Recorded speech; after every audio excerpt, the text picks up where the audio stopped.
අද මං හදන්න මුකුළු කැවුම් පළවෙනි පාර හදන කෙනෙක්ටම ලේසියෙන් හදන්න පුළුවන්. බලමු අපි මේකට මොනවද වුණ කරන්න කියලා. මෙතන මං අරගෙන තියෙනවා පොල් ග්‍රෑම් 150ක්, පාන් පිටි ග්‍රෑම් 100ක්, සීනි ග්‍රෑම් 100ක්. දැන් ඔයාලා පහසු බෝල් එකක් අරගෙන ඒකට පොල් ග්‍රෑම් 150යි සීනි ග්‍රෑම් 100යි දාගන්න ඕන. ඔයාලා පොල් ගන්නකොට මෙන්න මේ වගේ තෙත පොල් අරගන්න. එතකොට ඩෝ එක ලස්සනට හදාගන්න පුළුවන්. ලුණු ටිකකුත් එකතු කරගන්න. මේ විදියට පොළුයි සීනි ටික හිමීට කලවම් කරගන්න. ගොඩක් තද කලවම් කරගන්න එපා. එතකොට සීනි ටික දිය වෙලා යනවා. දැන් මේ මිශ්‍රණයට අපි පාන් පිටි ටික එකතු කරගමු. දැන් ඩෝ එක හිමීට අනා ගන්න ඔයාලා. මේ ඩෝ එකට වතුර මුකුත් කලවම් කරන්න එපා. පොල් වල තියෙන තෙත ගතියෙන්ම ඩෝ එක හදාගන්න ඕන.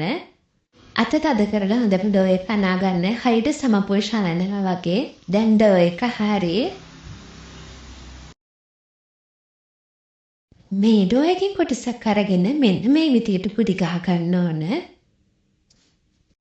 කුඩි ගහගත්ත කොටස කොන් 6ක් එන විදියට අපි තරුවක් වගේ හදාගමු. අප ඇදින නම් වීඩියෝ එක හොඳට බලලා හදාගන්න. හරිම ලේසියෙන් හදන්න පුළුවන් කැවඩි වර්ගයක් තමයි මේක. දැන් අපි හදාගත්ත මුකුළු කැවුම් එක හරි. ඔයාලා දැන් මේ විදිහට එකින් හදලා පැත්තකින් තියාගන්න. මම මේ ප්‍රමාණයෙන් මුකුළු කැවුම් 10ක් හදාගත්තා. දැන් තෙල් එකක් රත් වෙන්න තියලා මෙන්න මේ විදියට එකින් එක ඔක්කොම බැද ගන්න ඕන. අඩු කෙන්දරේ තමයි මේක බැද ගන්න ඕන. නැත්තම් ඇතුළේ තැම්බෙන එකක් නැහැ. දැන් මේ විදියට උඩයට මාරු කර කර හොඳට හැම පැත්තක්ම බැදින්න බැද ගන්න ඕන. මේ ගානට බැදුනට පස්සේ දැන් ඔයාලා බාගන්න.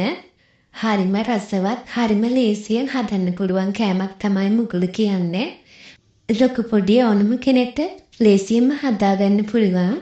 ඔයාලත් මේ විදිහට හදන කමෙන්ට් එකක් දාන්න.